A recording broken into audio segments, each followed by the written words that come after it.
Natural resources. Natural resources are those resources which we see all around us.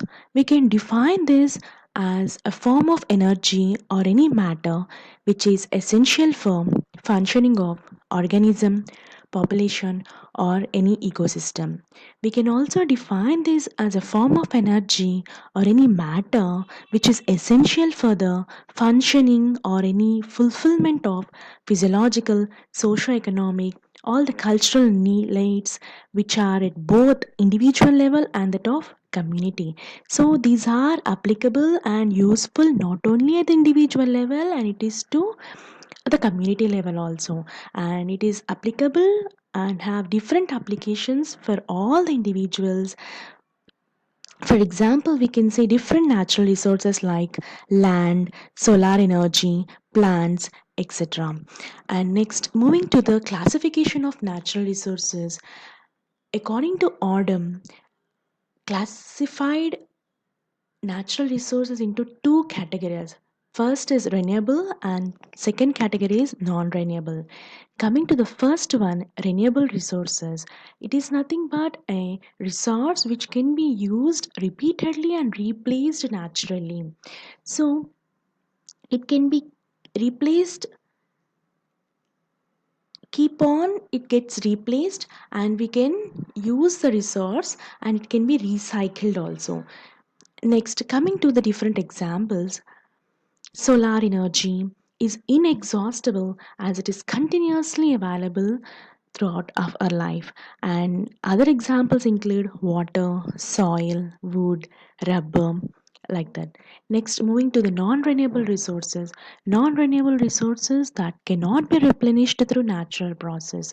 They are available only in very limited quantities and their quantity cannot be increased further, and they are still getting exhausted through different applications by human beings.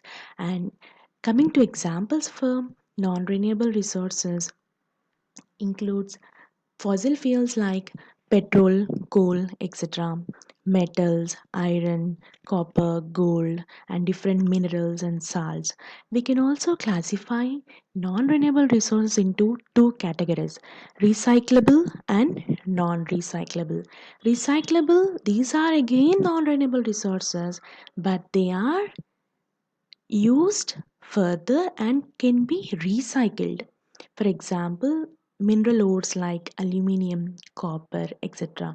Next, moving to non recyclable, these are again non renewable resources but cannot be recycled. Once they are used, that's all, once for all. It cannot be recycled. Examples like fossil fuel, uranium.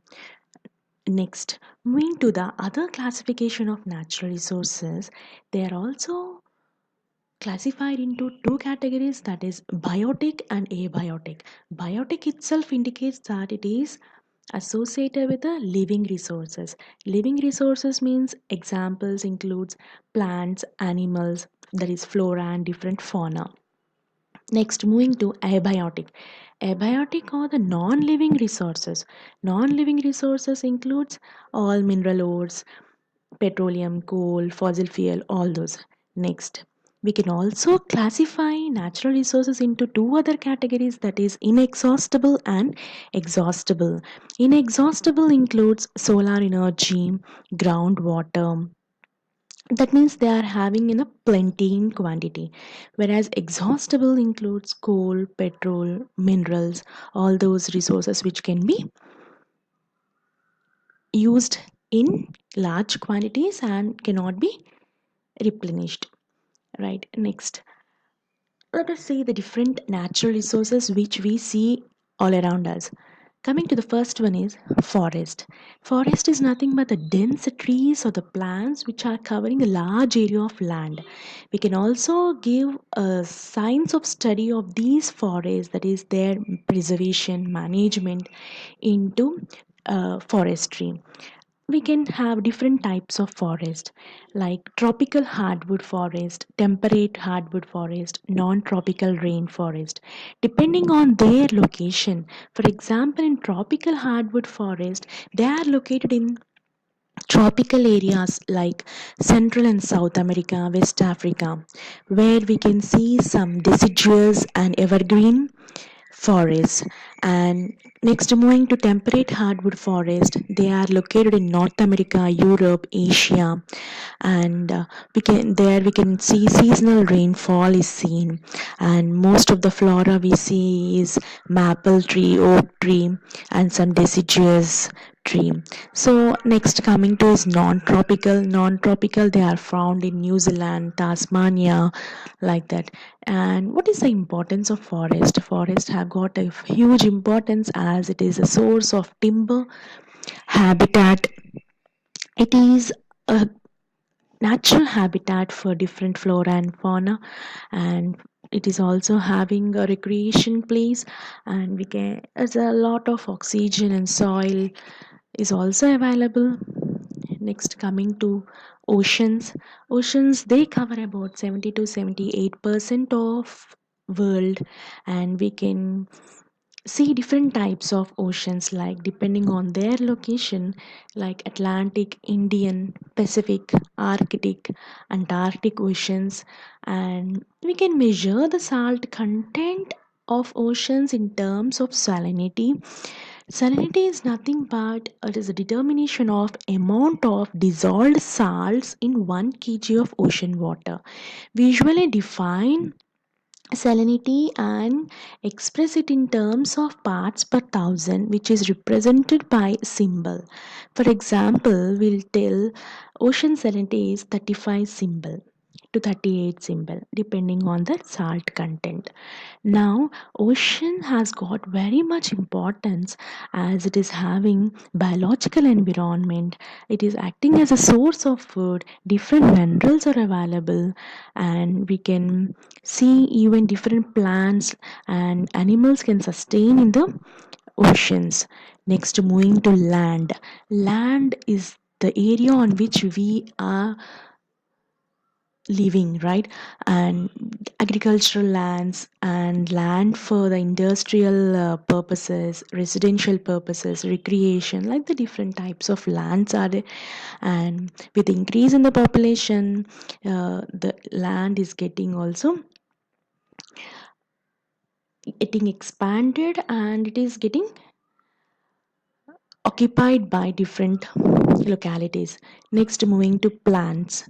Plants may be either single celled like algae or gigantic like multi celled like a tree. Where these plants' importance is we can get food from the plants as they have a chlorophyll pigment which is used for photosynthesis by using natural sunlight.